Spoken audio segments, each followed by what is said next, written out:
saya di sini akan mencoba untuk mempresentasikan makalah kami, yaitu makalah administrasi pendidikan kelompok 2, yang mana materinya yaitu mengenai perkembangan teori administrasi. Pertama yaitu pengertian dari administrasi pendidikan itu sendiri.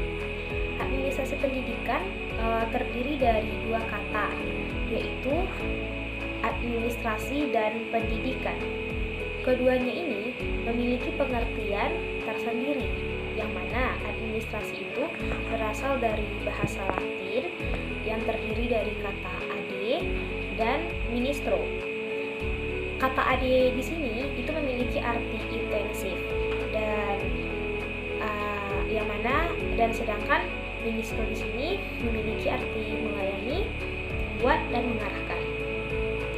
Nah, selanjutnya yaitu adapun teori-teori dari administrasi pendidikan itu sendiri. Pertama yaitu teori klasik. Teori klasik ini berasumsi bahwa pekerja atau manusia itu dia bersifat rasional, berpikir logika dan kerja yang mana merupakan sesuatu yang diharapkan. Salah satu teori klasik yang yaitu adalah manajemen ilmiah yang pernah dipelopori oleh Frederick W. Taylor. Ia mengatakan bahwa sasaran pada pendekatan ini adalah kemakmuran maksimum bagi pengusaha dan karyawan. Selanjutnya yaitu prinsip studi waktu yang juga pernah dipelopori oleh Gilbreth, menyatakan bahwa semua usaha yang produktif diukur dengan studi waktu yang secara teliti, dan berdasarkan ini ia mengatakan studi waktu itu muncul dari prinsip hasil upah, yaitu upah yang diberikan harus sesuai dengan hasil yang besarnya ditentukan dari studi waktu itu sendiri.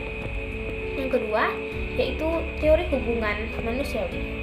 Elton Mayo dikenal sebagai perintis teori ini, yang dimana ia mengembangkan dan mengatakan bahwa teori ini itu berdasarkan kepada penemuannya selama memimpin proyek Hawthorne. Beliau ia telah memberikan warna yang semarak dalam pengkajian masalah-masalah dalam administrasi di sini. Yang ketiga yaitu teori perilaku.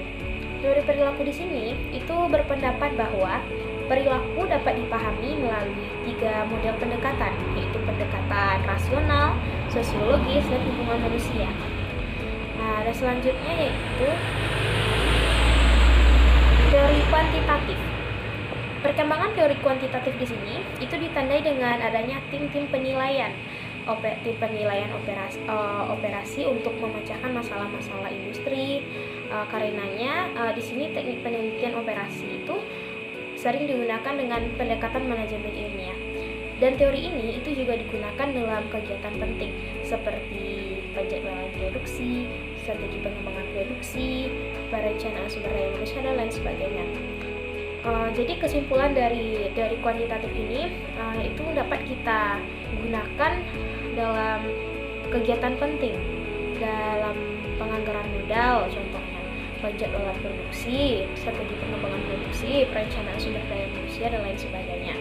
Nah, selanjutnya itu teori sistem.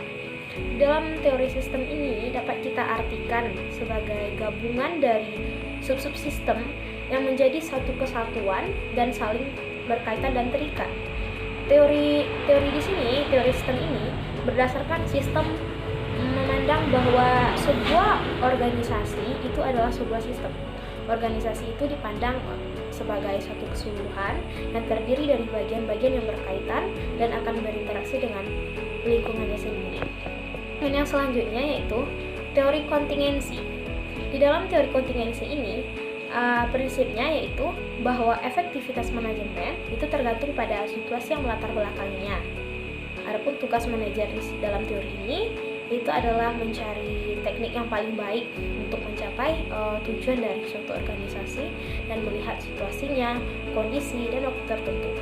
Dan teori ini dianggap juga sebagai untuk tidak menawarkan sesuatu yang baru dan mendapatkan banyak kritikan.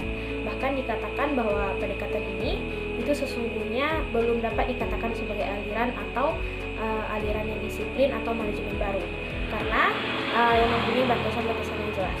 Jadi kesimpulan dari pendekatan teori ini atau teori kontingensi di sini itu adalah suatu upaya untuk melakukan atau untuk melalui kegiatan riset praktik dan teknik manajerial dalam situasi-situasi tertentu. Maka menurut pendekatan atau kesimpulan dari teori kontingensi ini, situasi-situasi yang berbeda itu mengharuskan adanya reaksi manajerial yang berbeda pula. Itulah yang bisa saya sampaikan. Assalamualaikum warahmatullahi wabarakatuh.